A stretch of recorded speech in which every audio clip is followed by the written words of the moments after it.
maybe there is ageism against old people. I think that's definitely true to a certain extent. But, there wouldn't be such retaliation from people if there wasn't this kind of continual disrespect the other way. When I want to build a coalition of people across generations rather than denigrate people. Actually, it brings me across to another thing that I wanted to watch, which was the Politics Joe. Actually, no, it wasn't even Politics Joe. It was just joe.co.uk. Did some vox pops about what's wrong with the other generations. And I obviously reject the premise of this. I reject the entire premise of there being something specifically wrong with entire generations of people. But I thought that the answers were very revealing. So let's find it. What would you say is the worst thing about the younger generation, you feel?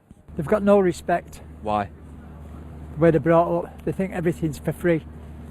So those are two different points. I mean, respect, you need to be able to quantify that. But second of all, they think everything is for free. I'm like, what was the things that all you got for free? All the welfare state that you had, all those publicly owned utilities, water being cheaper, houses being affordable, all of these things that were provided either heavily subsidized or at cost by the state that you have that we don't. All that material wealth that you have that we don't. It seems like a really weird point. Again, the NHS has always been free. In fact, these people got university for free. We don't get university for free. But as has been pointed out by the excellent video about unlearning economics, free stuff is good.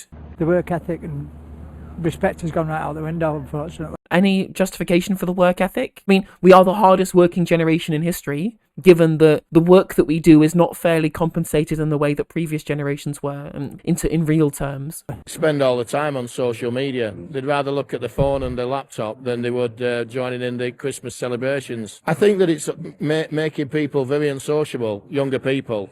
And I think that it is spoiling things. And I think a lot of them are becoming very selfish. I mean, you need to quantify the selfishness comment, but I think there's a reasonable critique to be made of people who are spending too much time on social media. God knows that it's not healthy for me to be spending so much time on social media, but this isn't a young person problem. It's not even a phone's problem. It's not a technology problem. It's a capitalism problem. I've spoken many times on this channel about how social media sites and the new media is desperate to colonize your time.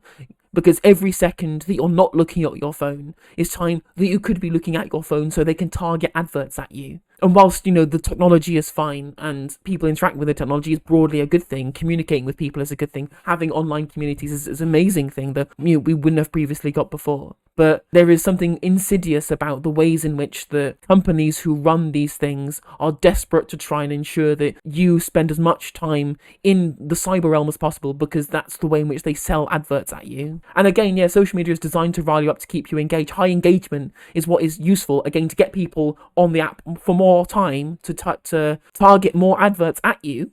And to keep you engaged, they promote contentious content that drives further engagement. There were stats that came out recently, and actually 40 to 50 spend most of their time on social media. Well, thank you very much for clearing that up, comrade. I mean, I feel like most people spend a lot of time on social media nowadays. It's not just a generational thing. A lot of them are immature and they look at too many different things, and a lot of it, as Donald Trump says, is fake news. Influencers. I cannot find a better summary of what we've seen so far in this video than that very specific moment. These people are very immature, and it's like Trump, it's fake news. Honestly, couldn't have made it up. Could not have made that shit up. Get rid of influence. TikTok people, YouTube. I'm like, who the hell is this person? I'm a political commentator, thank you very much. Phones, mobile phones. Never got the faces out of them. Can you sort of explain what it used to be like when you were younger?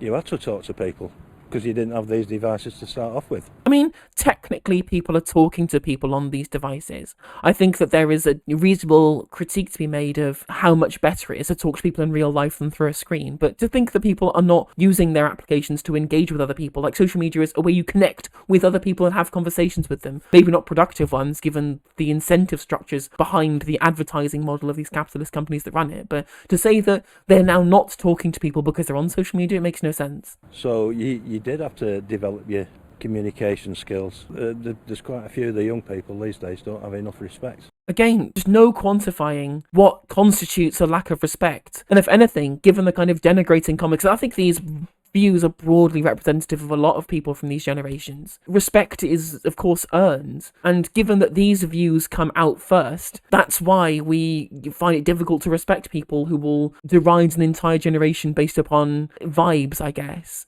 But even so, these aren't even, these are a tiny minority. This is Vox Pops. Again, designed to keep me engaged So I keep watching so that I can have adverts targeted at me. So this might not even be the broad opinions of these generations. These are picked specifically because they know it'll be things that are high engagement. So you can't even, because of the own critiques I've made of social media, you can't even make like full prescriptions on what we've just heard there. Anyway, that was interesting. But what I think was even more interesting is they asked the same question to younger generations about older generations. And I think the answers are very telling in the differences between the attitudes. What's the of worst thing about the older generation? I get called lazy because we haven't got a house by the time we're 22.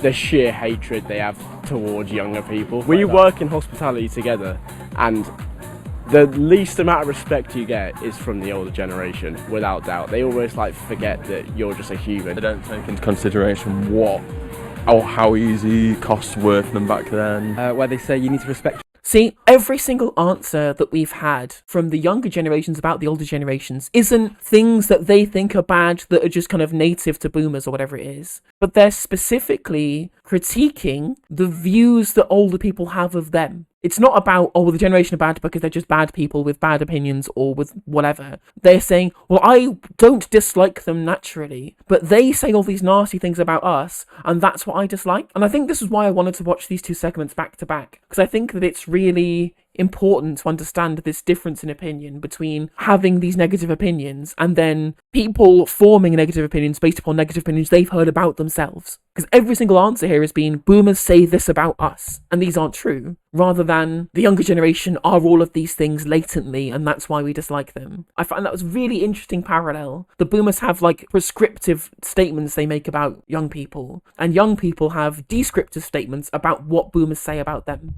I think that's very interesting. Respect your elders really grates me. No matter how old you are, you need to earn respect. Just closed-mindedness, caring about what other people are doing with their own lives. You do you. They don't like seeing young people have fun when they can't. Sorry, that's so mean. That's so mean for old people. I want to go and hug an old person. They just think we're up to no good quite often. They're not quite getting, when we want to do something a bit more creative and stuff, they don't understand that because the system was completely different. You had to get a job, you had to graft, that was the way it is. Like, the world isn't the same it was 40, 50 years ago. The smell of... Joking. That was a joke. That was a joke. So I thought that was a really interesting statement there. Now, there are things I disagree with there, of course, and at least the guy who was mean admitted that he was being mean, that it wasn't true, because it's not true, and he was, being mean there, and I wouldn't agree with what he said. But I think broadly what you heard there was a lot of comments on they say stuff about us that we don't like, and a lot of the boomers were just, these people are the younger generation, or they ain't got no respect. And I thought that was a really interesting parallel and juxtaposition between those two, which is why I wanted to watch them on screen together.